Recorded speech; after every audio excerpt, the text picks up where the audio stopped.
What am I going to do today to change what I see in this mirror? What am I going to do today? And a lot of it was I stopped sitting with the cool guys. I actually tucked my shirt in and went to school looking like, hey man, this is how I'm going to look. If you don't like it, so be it. I had to really wear this layer of skin. I had to develop a really callous skin on me to take whatever you're going to call me, you're going to call me. Whatever I'm going to be, I wasn't a geek, but whoever I am, you're going to see me. You're going to see me for who I am because I need to change who I'm not.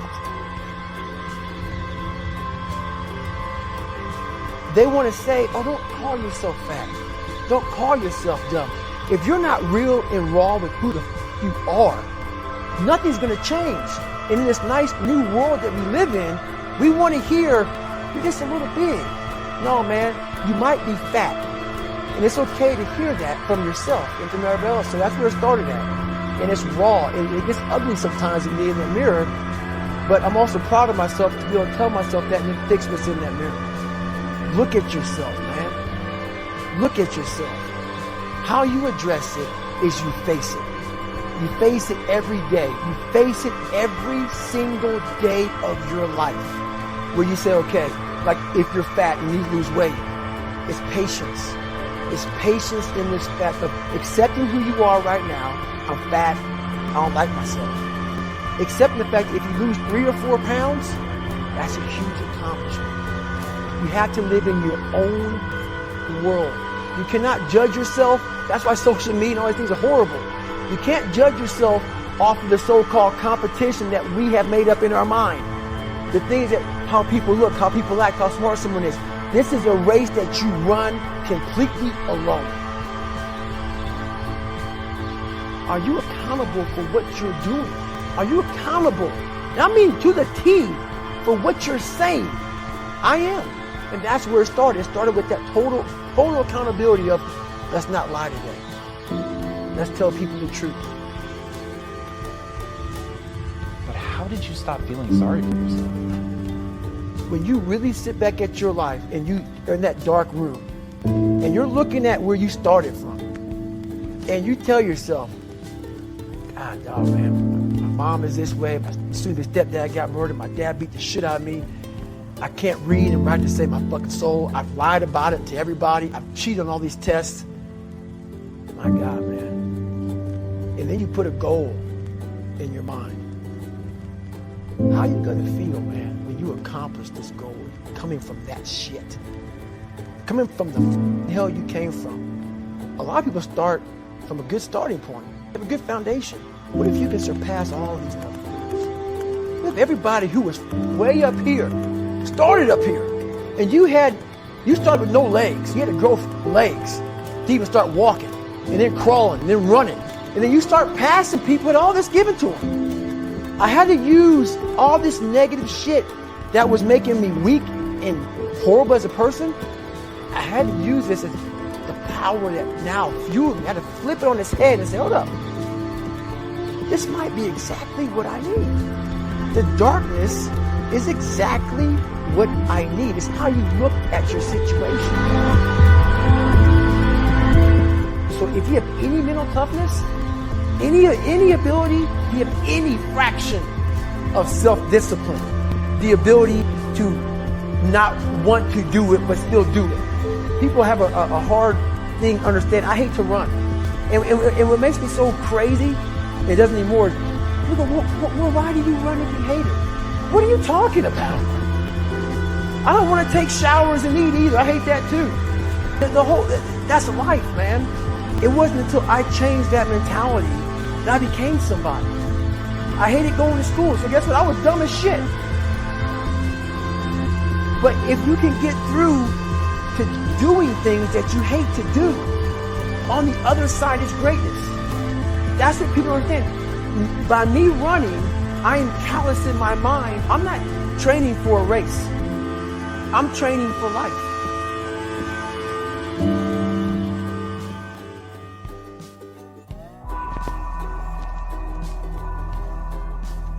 for people that see someone who's a beast, who's done great things, you just assume that they're different than you. Right. But then you hear about your insecurities and your pitfalls and all the things that went wrong with you, and you realize, well, God damn it, those are the same things that go wrong with me. Like, maybe I have that inside of me and I've just never summoned it. Right. And I'll tell you this, I started really realizing that when I started overcoming myself, I started getting around these real alpha males, these hard men. And I always put people way above me when I was growing up. Like, my God, they had to have a lot more than me to get to where they're at. And a lot of them did. But once you get around the best of the best of the best people, you can kind of start breaking them down and realizing, man, you're just as fucked up as me. Like we all have, but all you did was you hit it better. So it started giving me courage through watching people that we all have a story. We all have a jacked up life in one way or another. Some of us don't have the guts to talk about it, though. And that's where I found the guts to talk about mine. And that's where I started learning that life is one big psychological warfare that you play on yourself. You play on yourself, man. The most important conversation I ever had is with myself. And the shit I was telling myself was so fucked up, it was so wrong, it was so misguided. And other people start to write that dialogue for you also. And it starts to be what you say to yourself every single day. And I started creating a whole nother warfare. A whole nother battle started becoming. I was like, oh, hang on a second, guys. You have these tools. You have these tools. Your life was basically the perfect grounds for training for where you need to go in your life. All the beatings, all the bullying, all the, you going through learning disabilities, all the struggles. It was the absolute perfect training ground for you to go to where you need to go. And that's how I started looking at my life versus woe is me, poopy pants, kick a rock down the street mentality. It was, nah, God just hooked you right the fuck up. He hooked you right up, man, with the perfect place. You were training. For the first 18, 19, 20, you were training for this stuff, man.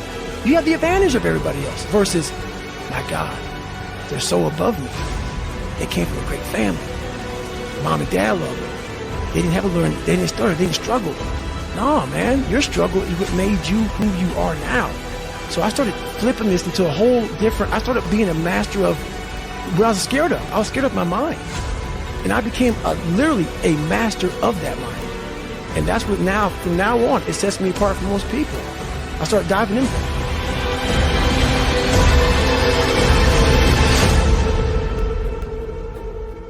The worst thing that happened to me is I lost myself. I never had myself. I never found myself. I had no self-esteem. So I knew through working out and through learning, because it took a lot for me to learn also, I started finding self-esteem. Once I found that, that's when doors started opening up. I stopped caring about people, that what they thought, being judged. Wow, if I say this, if I started right now, are you gonna make fun of me? I stopped caring about that. And that's when my life started really changing for me, slowly but surely. I could barely read and write when I was in a junior in high school. I wasn't going anywhere. I was a character. I was trying to find myself through a character. I was making different hairstyles and sagging my pants, and I was off. I was off, man. I was a clown. I was a clown, and I was like, this is not where you're supposed to be in life, man. I saw working out as a way for me to build calluses on my mind. I had to callous over the victim's mentality. So I watched these movies. I talked about Rocky last time I was on here. I always equated training to mental toughing. Like, it always looked brutal. People waking up early and doing all these things, and it looked horrible. I was like, wow, man, I gotta start doing that. Not to get better, bigger, and stronger, but that is what's gonna build me. That looks uncomfortable. That looks brutal. And getting up early, I don't wanna do that. Some of this long list of things I don't wanna do. And through that, I found myself. I always equated working out to struggle. And I struggled my whole life, but I ran from it. So I started realizing, man, I gotta start facing the struggle, and I gotta be mentally strong for the struggle. So that's why I started coming up with, like, I'm training for life. Mentally, I'm training for life. I'm not training for, like, to lift 400 pounds. And I found out on my own pretty much, is that through discipline, through self-discipline, through repetition, through tons of repetition of the same thing that you don't want to do, and that's the key thing. Through repetition of things you don't want to do, you develop mental, like an armor for your mind. You start to armor your mind, because your mind's like, okay, we suffer every day. That's what we do. We do stuff that sucks every day. So then when the suck stuff comes, you're ready for it. And that's how I started coming up. I just started being very uncomfortable. And now it's like just a way of life. Where I came from growing up, I cared about what everybody thought about David Goggins. Oh my God, please accept me, please love me, because that's going to make me feel better because I wasn't loved as a child. When you go on a journey of life and you figure out who the fuck you are, you don't give a damn who the hell. The Joneses, the Adams, you can all go somewhere and have a good time. You know who you are, so you don't care about the external shit. I care 100%. So on a scale of 1 to 10, it's 100. About, I want to see my internal, and always my internal. That means everything, because that's the thing that matters. If you matter to yourself, you don't care about anything else. The biggest skill, the biggest thing in the world to master is the internal part of a person's life. And it's your life. It's not about, it's your life. Master it. Become internal. That's it. It's everything. It's not about the running, the swimming, the push-ups, the sit-ups. It's about what those things do for your mentality. You don't get better on the daggone couch. You get better by coming out here and getting the fuck after it every daggone day. Stay hard. Your mind has a tactical advantage over you at all times. It knows your weaknesses, it knows your strengths, and it will guide you into your nice comfort zone. We have to reprogram our mind to get a different vantage point, so that you know how to be in charge of yourself versus your mind being in charge of you.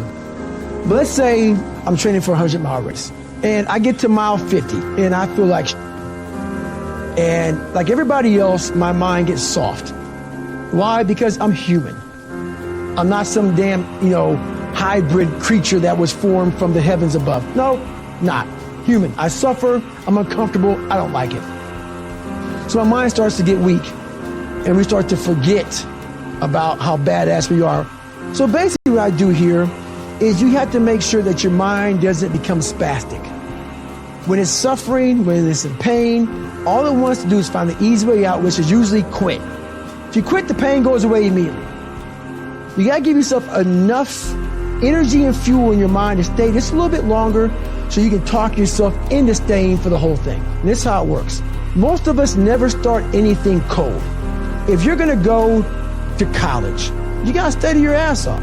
But what happens is, in that moment where we need self-talk, when we're failing and we're in our worst spot possible, we forget all the build-up to where we're at today.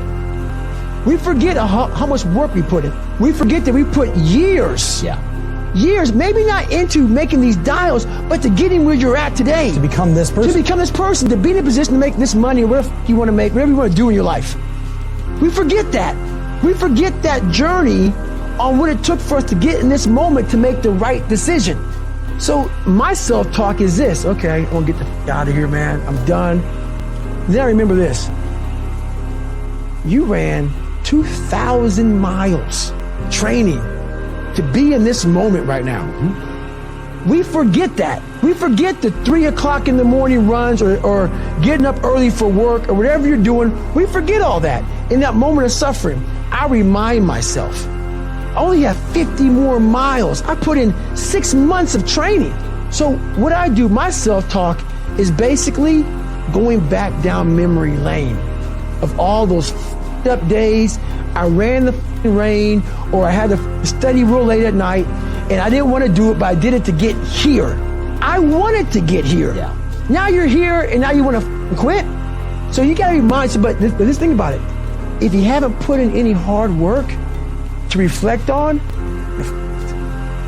all this positive talk, it doesn't work if it's a lie. Like, if you didn't study for your big exam, and you go into it saying, I'm going to pass it, no, you're not.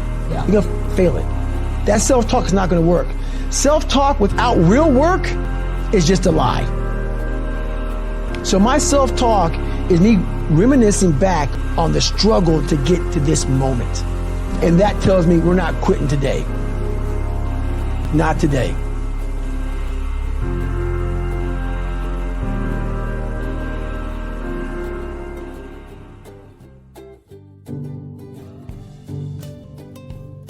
So we all have this nice list of things that we kind of shy away from in life.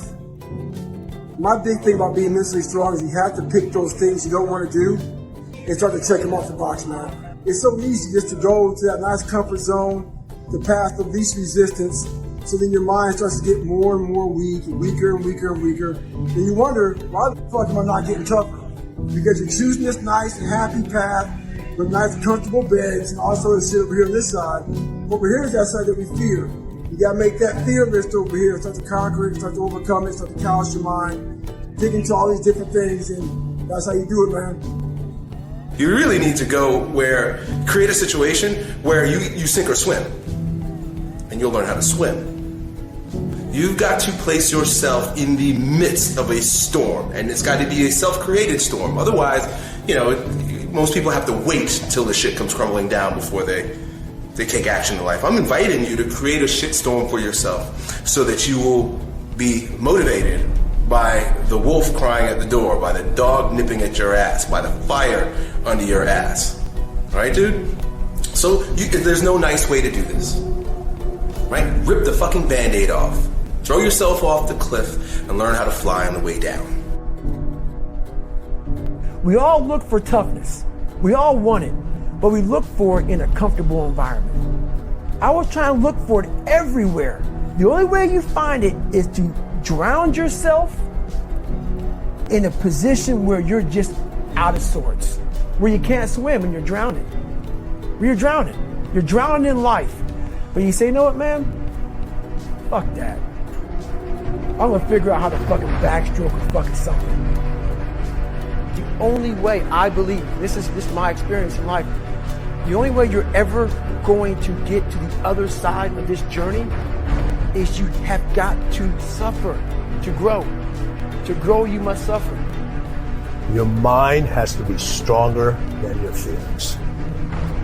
Your mind has to be stronger than your feelings. Think about every poor decision you've made in your life.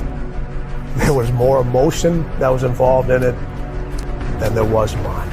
Every single one of them. Think about it. Your feelings keep you in bed. Your mind tells you, get up. Think about it. Every single day, your mind is one that tells you, get up. And your feelings like, an extra 30 minutes, just roll with it. Don't worry about it. Your mind has to be stronger than your feelings.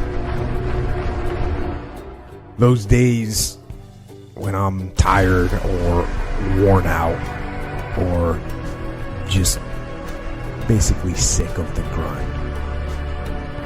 Well, what do I do on those days? I go anyways. I get it done, even if I'm just going through the motions. I go through the motions. I don't really want to work out. I work out. Don't really want to get up and get out of bed. I get up and get out of bed. Don't give in to the immediate gratification that is whispering in your ear. Shut that door. Do not listen to that voice. Instead, go through the motions. Lift the weights. Sprint the hill. Work on the project. Get out of bed. And by simply going through the motions, you overcame your path. And you stayed on the righteous path, the disciplined path. You stayed on the war path. Which is right where you know